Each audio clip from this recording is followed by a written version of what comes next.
Hello commandos, आज हम लोग फिर से आए बेटा अपने टॉपिक, यानी कि हम लोग बैक्टीरियल डिसीज पढ़ चुके थे। वायरल डिसीज हम लोग पढ़ने के लिए आए, यानी वायरल यानी कि वायरस से होने वाली डिसीज। जैसे सबसे पहले आपको पता है कि हमने आपको बताया कि वायरल से होने वाली डिसीज तमाम होती हैं, लेकिन हमें सबसे पहला पढ़ना है वायरल से डिसीज कौन कौन सी होती है।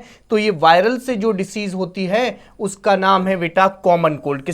क्या नाम है बेटा? Common cold. यानी कि कॉमन कोल्ड को हम लोग क्या बोलते हैं? सर्दी जुकाम खांसी, यानी सामान्य तौर पे इसको हम लोग सर्दी जुकाम खांसी बोलते हैं, जो हमारे हो जाती है। ठीक है। It infect the nose and respiratory passes, यानी कि ज्यादातर ये डिसीज बेटा, ज्यादातर डिसीज कहां होती है? तो ये हमारी डिसीज बॉडी के अंदर नोज को इफेक्ट करती है और हमारे respiratory passes, but not lungs, यानी कि ये लंग्स तक नहीं पहुंचती, सिर्फ हमारे अपर रेस्पिरेटरी ट्रैक। तो यहां पे हम लिखते भी हैं कि ये जो डिसीज होती है वो अपर रेस्पिरेटरी ट्रैक में होती है। अपर रेस्पिरेटरी ट्रैक इन्फेक्शन, यानी कि जो कॉमन कोल्ड है वो अपर रेस्पिरेटरी ट्रैक इन्फेक्शन है। लेकिन जो एक डिसीज हमने बताई थी बैक्टीरियल डिसीज होती जिसका नाम निमोनिया है, वो निमोनिया जो है बेटा वो लोअर रेस्पिरेटरी ट्रैक है, क्योंकि वो लंग्स को इन्फेक्शन करता है, एल्बोलाई को इन्फेक्ट करता है। It last for 3 to 7 days, यानी कि 3 से 7 दिन के अंदर वो क्या हो जाता है? ये ठीक हो जाती है कॉमन कोल्ड। कॉमन कोल्ड में जो बेटा सिम्टम्स आते, सबसे पहली बात है कॉमन कोल्ड का वायरस कौन सा होता है? तो कॉमन कोल्ड का जो वायरस होता है उसको हम लोग बोलते हैं रिट्रोवायरस। क्या बोलते हैं बेटा? रिट्रोवायरस, यानी कि सॉरी राहिनो वायरस। कॉमन कोल्ड का जो वायरस है, कॉमन कोल्ड का जो वायरस है, कॉमन कोल्ड का जो वायरस है उसको हम लोग राहिनो वायरस बोलते हैं। क्या बोलते हैं बेटा? राहिनो वायरस। इसीलिए इस डिसीज का, कॉमन कोल्ड की बेटा डिसीज का नाम होता है राहिनीटाइटिस, यानी कि इन्फ्लेमेशन होता है। क्या होता है बेटा? इन्फ्लेमेशन होता है, यानी कि हमारी नोज पर स्वेलिंग आ जाती है। क्या आ जाती है बेटा? स्वेलिंग। तो कॉमन कोल्ड का जो बेटा वायरस है उसको राहिनो वायरस बोलते हैं।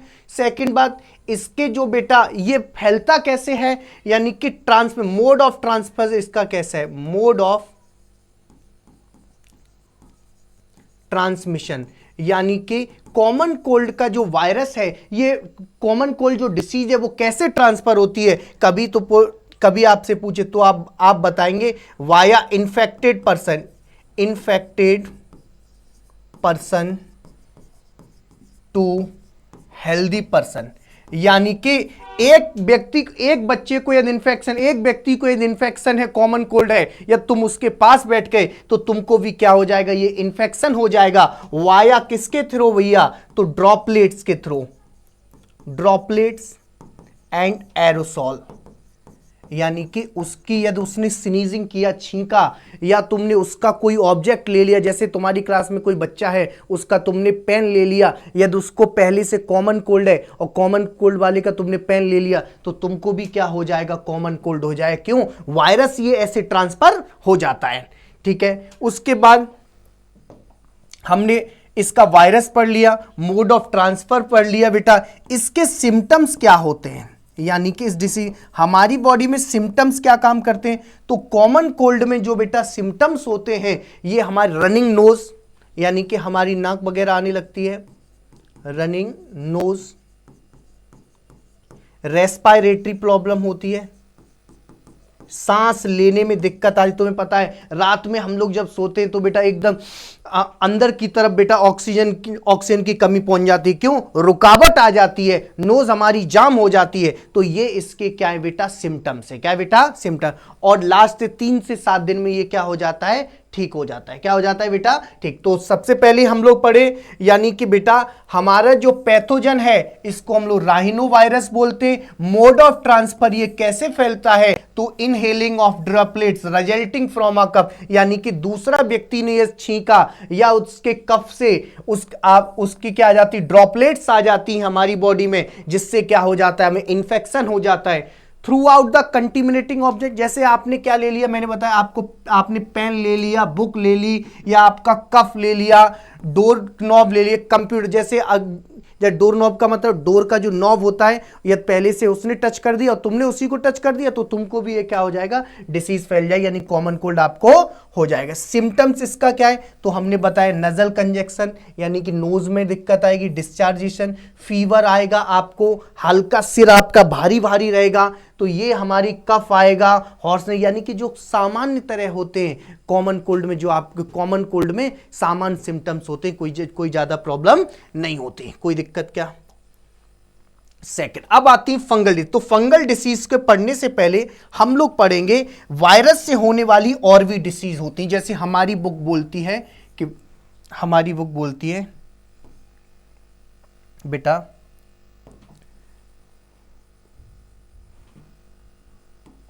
Other viral disease, other viral disease, other viral disease. तो इसके अलावा कौन कौन सी हमारी वायरल डिसीज होती हैं, तो इनके अलावा भी हमारी क्या होता है, जैसे बेटा डेंगू होता है, जैसे बेटा चिकनगुनिया होता है, चिकनगुनिया होता है, जैसे बेटा चिकनगुनिया, जैसे एड्स होता है, क्या होता है बेटा, एड्स होता है। एड्स के अलावा भी बेटा जैसे मीसल्स होता है, ठीक है। तो तमाम तरह की बेटा एक ट्रिक है डॉक्टर मिश्रा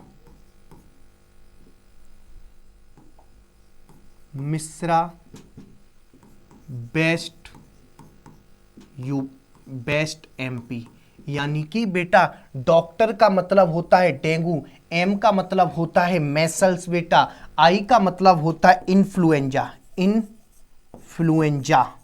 इन्फ्लुएंजा, एस का मतलब होता है बेटा, एस से कोई और डिसीज है बेटा, एच का मतलब होता है हीमोफ्लस, आर का मतलब, तो ऐसी बेटा जो डिसीज है यानी कि अदर वायरल, लेकिन तुमको पढ़नी है ये 3 डिसीज पढ़नी है, यानी कि डेंगू, चिकनगुनिया और बेटा ये वाली आपको 3 डिसीज पढ़नी है, डेंगू, चिकनगुनिया और तुम्हें एड्स तुम्हें पढ़ना है। तो सबसे पहले मैं आपको बताता हूं, सबसे पहले मैं आपको बताता हूं बेटा डेंगू, किसके बारे में बेटा, डेंगू के बारे में। देखिएगा कभी आपसे पूछे डेंगू ये डिसीज किससे होती है, तो जो डेंगू का बेटा पॉजिटिव एजेंट है यानी कि किससे होता है डेंगू, तो डेंगू का पॉजिटिव एजेंट होता है बेटा फ्लेवी अर्वोवायरस, यानी कि ये फ्लेवी अर्वोवायरस है, आर्थ्रोपोडा फैमिली का वायरस है बेटा। तो ये कौन करता है बेटा, ये डेंगू, यानी कि डेंगू कौन करता है, तो फ्लेवी अर्वोवायरस करता है। कौन करता है, फ्लेवी अर्वोवायरस। और फिर आपसे पूछे कि इसके अलावा सर डेंगू ये फैलता कैसे है, तो डेंगू का मोड ऑफ ट्रांसमिशन यानी कि ये फैलेगा कैसे, तो कभी आपसे पूछे ये डिसीज फैलती कैसे है, तो आप कहेंगे सर ये इन्फेक्टेड पर्सन, कोई पहले से या डेंगू का पेशेंट है, यदि उसका भाई यदि मॉस्किटो ने उठाया तो हमारा ये infected via infected person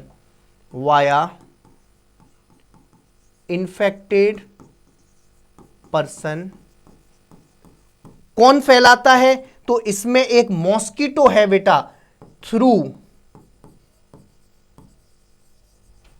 female Aedes mosquito बेटा, फीमेल एडीज मॉस्किटो, यानी कि एक मच्छर है बेटा जिसका नाम है बेटा फीमेल एडीज मॉस्किटो, वो क्या करता है, ये डेंगू फैलाने का काम करता है। तो इसमें से वेक्टर कौन हो गया, वेक्टर हमारा हो गया फीमेल एडीज मॉस्किटो, और हमारा बेटा वायरस कौन सा हो गया, तो फ्लेवी अर्वो वायरस हो गया। कौन सा हो गया, फ्लेवी अर्वो वायरस। तो ये मैंने बताया मोड ऑफ ट्रांसफर, और ये वेक्टर कौन फैलाता है, तो फीमेल एडीज मॉस्किटो, और कोई व्यक्ति इन्फेक्टेड है उसके द्वारा, यानी कि इन्फेक्टेड व्यक्ति से वो मच्छर आएगा और हमें यानी इन्फेक्टेड व्यक्ति से जैसे खा के जाएगा और तुरंत किसी हेल्दी व्यक्ति को खा लेगा, यानी कि हेल्दी व्यक्ति में क्या हो जाएगा, ये आसानी से ट्रांसफर हो जाता है। कोई दिक्कत क्या। और इस हम डेंगू को हम लोग क्या कहते हैं पता है, डेंगू को हम लोग कहते हैं बोन ब्रेक फीवर। कभी आपसे पूछे इसको सर बोन ब्रेक फीवर क्यों कहते हैं, तो बोन का मतलब होता है, बोन्स का मतलब हड्डियां, और ब्रेक का मतलब टूटना, यानी कि इतना तेज इसमें सिम्टम्स होता है, यानी कि जैसे फीवर आता है तो बेटा हड्डी ऐसा तेज, बहुत तेज दर्द होता है बॉडी में, यानी हड्डियों में बहुत तेज दर्द होता है, तो इसीलिए इसको हम लोग क्या बोलते हैं, बोन ब्रेक फीवर बोलते हैं। क्या बोलते हैं बेटा, बोन ब्रेक फीवर बोलते हैं। कोई दिक्कत क्या। इसके बाद हम लोग इसका सिम्टम्स देखते हैं। क्या देखते हैं बेटा, सिम्टम कि इसका सर सिम्टम्स क्या है। तो देखो सिम्टम्स जो है, सबसे पहली बात इसका जो सिम्टम्स होता है कि इसमें बॉडी का पेन बहुत होता है, तो बॉडी पेन। दूसरा, ऑनसेट ऑफ हाई फीवर, अचानक से आपको फीवर बहुत तेज चढ़ेगा और बहुत जल्दी उतर जाएगा, यानी कि आपको बहुत तेज फीवर आएगा। इसमें क्या आएगा, बहुत तेज आपको क्या आएगा, फीवर आएगा। किस में बेटा, डेंगू में। थर्ड बेटा, जो और डिफिकल्ट ब्रीथिंग, यानी कि इसमें रेस्पिरेशन में भी सांस लेने में प्रॉब्लम आती है, तो हम लोग लिखते हैं डिफिकल्टी ब्रीथिंग, डिफिकल्टी ब्रीथिंग, यानी कि सांस लेने में प्रॉब्लम आती है, डिफिकल्टी ब्रीथिंग बेटा। और near the eye socket of pain, यानी कि आंखों के पास बहुत तेज जलन होती है बेटा, दर्द होता है, तो बेटा कहां दर्द होता है, pain near the eye socket, यानी कि आंखों के पास बहुत तेज क्या होता है, दर्द होता है। क्या होता है बेटा, दर्द होता है। तो ये जो बेटा सिम्टम्स, यदि किसी को डेंगू हुआ हो तो ये सिम्टम्स आपको दिखते होंगे कि ये बॉडी में पेन जैसे होता है, अचानक से फीवर हाई होता है, कम और डाउन हो जाता है, डिफिकल्ट, हमें सांस लेने में प्रॉब्लम होती है, बॉडी में भी पेन होता है, pain near the eye socket, और हमारी बेटा आंखों के चारों तरफ क्या होता है बेटा, यानी कि दर्द होता है। इसीलिए इस डेंगू को क्या बोला गया है, डेंगू को बोला गया है बेटा ब्रेक बोन्स फीवर, यानी कि बहुत तेज दर्द होता है, बहुत तेज क्या होता है बेटा, दर्द होता है। अच्छा, इसके बाद सर, अच्छा देखो डेंगू के जो टाइप होते हैं ना, डेंगू के थ्री टाइप होते हैं। कितने टाइप होते हैं बेटा, 3, यानी कि स्टेज होती है डेंगू की। कितनी स्टेज होती हैं, यानी कि डेंगू की जो बेटा स्टेज होती हैं वो बेटा 3 स्टेज होती हैं। कभी आपसे पूछे कि सर डेंगू की स्टेज, तो डेंगू की 3 स्टेज होती हैं। देखिएगा, बताते हैं आपको। There are 3 stage of dengue, 3 stage of dengue, यानी कि डेंगू की 3 स्टेज होती हैं। कि डेंगू कैसे कैसे, तो पहला स्टेज का नाम होता है बेटा फाइब्रिल फेस, यानी कि पहली जो स्टेज आती है बेटा, फेस आती है, तो उसको हम लोग बोलते फाइब्रिल फेस बोलते हैं, जिसमें बेटा या फाइब्रिल स्टेज बोलते हैं।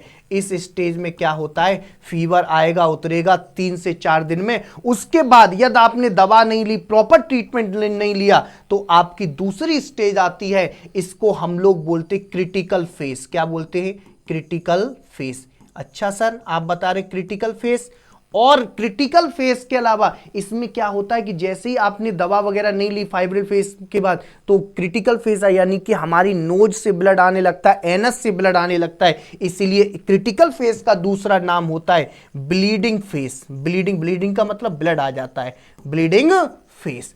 अच्छा, फिर आप यदि आपने इस स्टेज में आपने दवा वगैरह ले ली, तो आप ठीक होने की चांस में आ जाएंगे। इसीलिए थर्ड फेज का नाम होता है रिकवरी फेज। रिकवरी का मतलब रिकवर कर रहे हैं, आपकी बॉडी क्या कर रही है, रिकवरी फेज। तो आपकी बॉडी क्या कर रही है, रिकवर कर रही है। तो हमारी डेंगू की 3 स्टेज होती है, फाइब्रिल फेज, क्रिटिकल फेस और रिकवरी फेस। क्रिटिकल फेस का नाम होता है ब्लीडिंग फेस।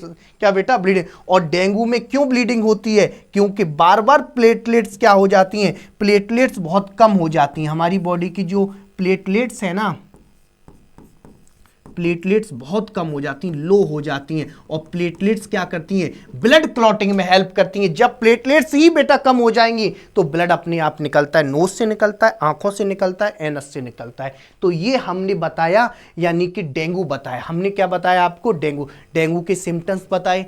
अब आता है डेंगू का प्रिवेंशन, यानी कि बेटा डेंगू को हम प्रिवेंशन, ये प्रिवेंशन का मतलब क्या होता है भाई यार मेरे, बचाव। इसका हम बचाव कैसे कर सकते हैं? तो डेंगू का बेटा प्रिवेंशन है। प्रिवेंशन का मतलब होता है बेटा बचाव। तो कैसे बचेंगे हम? तो डेंगू में सबसे पहले हमें मच्छर से बचना चाहिए। तो मॉस्किटो से बचने के लिए हमें क्या करना चाहिए? मॉस्किटो नेट लगाना चाहिए। क्या लगाना चाहिए बेटा? मॉस्किटो नेट लगाना चाहिए। अच्छा सर, हमें कुछ क्रीम लगानी चाहिए, ठीक है, जो मॉस्किटो को रिपेलेंट करे, भगाए बेटा। और क्या करना चाहिए हमें? सबसे अच्छा है ये कि ज़्यादातर ये जो बेटा मच्छर है मॉस्किटो का, फीमेल एडीज मॉस्किटो, ये काटता कब है? अर्ली मॉर्निंग, यानी कि कभी आपसे पूछे तो आप लिखेंगे इसको काटता कब है। तो बेटा ये मॉस्किटो वाइट, मॉस्किटो वाइट ये कब काटता है? तो अर्ली मॉर्निंग, अर्ली मॉर्निंग और लेट इवनिंग।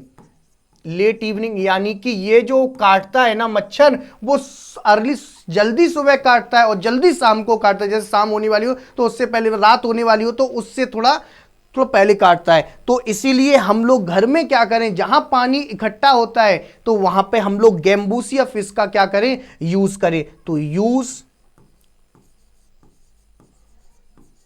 Gambusia fish. और गैम्बूसिया फिश ये क्या करेगी भाई यार मेरे?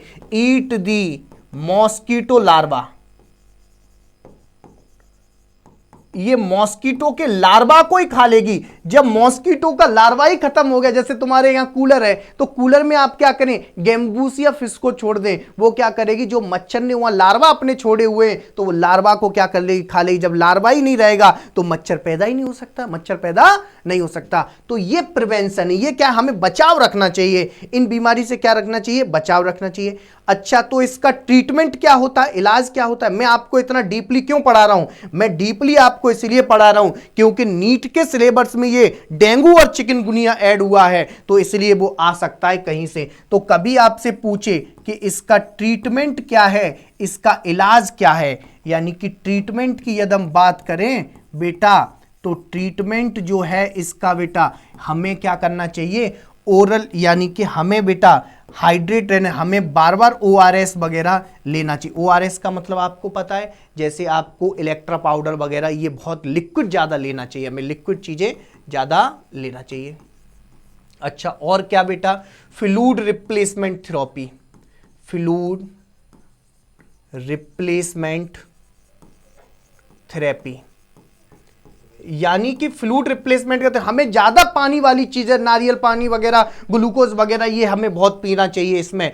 और टाइम टू टाइम हमें क्या लेना चाहिए बेटा? पैरासीटामोल लेना चाहिए, पैरासीटामोल टैबलेट लेनी चाहिए टाइम टू टाइम, जिससे हमें क्या फीवर आए नहीं। फीवर जैसे तो तुरंत वो क्या करेगा? फीवर को क्या करेगा? कंट्रोल करेगा। तो मैंने आपको प्रॉपर तरीके से ये बताया कि ये कैसे होता है, किस तरीके से होता है। तो सबसे पहले मैंने आपको बताया था कि बेटा ये जो डेंगू है, डेंगू को हम लोग बोन ब्रेक फीवर बोलते हैं। कॉजेटिव एजेंट इसका होता है फ्लेवी अर्बो वायरस होता है। मोड ऑफ ट्रांसफर ये बेटा एक वेक्टर होता है, मच्छर होता है जिसका नाम फीमेल एडीज मॉस्किटो होता है, ये उससे फैलता है। सिम्टम्स इसमें क्या होते हैं? बॉडी का पेन होता है, आंखों के पास दर्द होता है, हमारी हड्डियों में बहुत तेज दर्द होता है और सांस लेने में प्रॉब्लम आती है। फिर मैंने बताया आपको कि डेंगू की 3 स्टेज होती हैं, फाइब्रिल फेज, क्रिटिकल फेज जिसको हम लोग ब्लीडिंग फेज बोलते हैं, उसके बाद रिकवरी फेज। क्या बेटा? Recovery phase. प्रिवेंशन, इसका बचाव कैसे कर सकते? तो मच्छर को भगाएं तो हम लोग आसानी से बच सकते। जैसे मॉस्किटो लगाना चाहिए, मॉस्किटो नेट यूज करनी चाहिए, मच्छरदानी जिसको क्रीम वगैरह, जैसे मच्छर को भगाने वाली कुछ क्रीम आती, इनको भाई यूज। गैम्बूसिया फिश, हमें गैम्बूसिया फिश का यूज करना चाहिए। ट्रीटमेंट, इसका इलाज क्या करना चाहिए? तो ज्यादातर इलाज में डॉक्टर क्या देते हैं? ORS वगैरह देते हैं, बोतल लगाते रहते हैं, उनका सलाइन लगाते रहते हैं और पैरासीटामोल प्रॉपर तरीके से देते हैं, तो डेंगू क्या हो जाता है? खत्म हो जाता है। क्या हो जाता है? खत्म। अच्छा, इसका ही मैंने, यानी कि एक डिसीज और है जिसका नाम चिकनगुनिया है। कौन सी बेटा? चिकनगुनिया। थर्ड, जो चिकनगुनिया जो डिसीज है, कॉजेटिव एजेंट है उसका।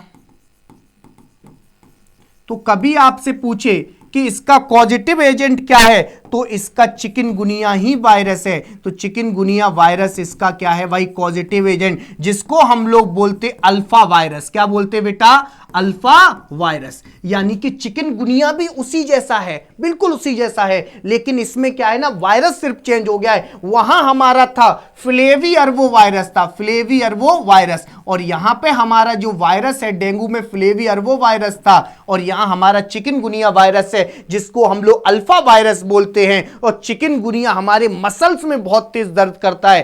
क्या करता है बेटा, मसल्स में बहुत तेज ज्यादा दर्द करता है, और इसका जो सिम्टम्स डेंगू में है वही यहां पे, और इसको जो फैलाने वाला जो मॉस्किटो है वो भी सेम है। यानी कि ये वेक्टर इसमें कौन है, यानी कि ट्रांसफर कौन करता है ये बीमारी, तो वेक्टर है बेटा फीमेल, फीमेल का साइन देख लो, फीमेल एडीज मॉस्किटो। यानी कि जो बेटा वहां पे डेंगू में जो था मच्छर वेक्टर, वही बेटा यहां पे भी है। यानी कि वायरल से होने वाली डिसीज मैंने बताई, कॉमन कोल्ड, डेंगू और चिकनगुनिया। अब हम लोग बिल्कुल अलग से पढ़ेंगे एड्स, क्योंकि एड्स क्या है, बहुत बड़ा टॉपिक है। Thank you so much watching my video, like and subscribe, share my channel.